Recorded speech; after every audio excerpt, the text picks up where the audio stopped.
Congress leader Manish Tiwari, who is also a Supreme Court lawyer, today told NNIS that Apex Court had never passed any stricture against Dr. Manmohan Singh while examining the coal scam issue. Manish Tiwari was reacting to former Prime Minister being summoned as an accused in the case related to the coal scam.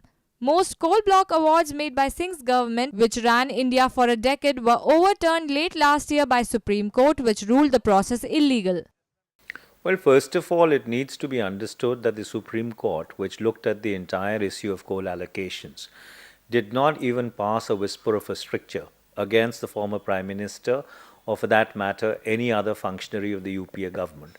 If a subordinate court has arrived at a certain conclusion, it'll have to be seen what is the basis of that conclusion. A team of top CBI officials, including a DIG, have already questioned the former Prime Minister once. Dr. Singh has defended his decision to allocate coal blocks to Hindalco and said it was approved after due deliberations.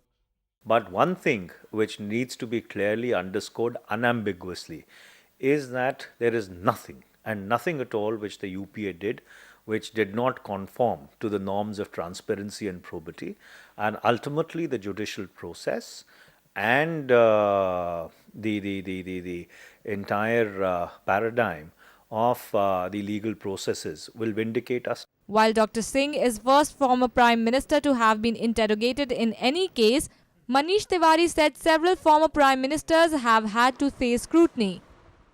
Well, the BJP would be laughing from the other side of its face very soon, because if at all this is an indictment, it is an indictment of a process which was followed from 1993 onwards, which went across 6 prime ministers: Prime Minister Narasimha Rao, Prime Minister Deva Gowda, Prime Minister Gujral, Prime Minister Vajpayee, and then Dr. Manmohan Singh. So, before putting the cart before the horse, or before jumping in exultation, the BJP should hold its horses. And as I was earlier saying, that there is nothing and nothing absolutely which the UPA has done for which it needs to be either ashamed or it needs to be regretful in any manner. Powered by NNIS.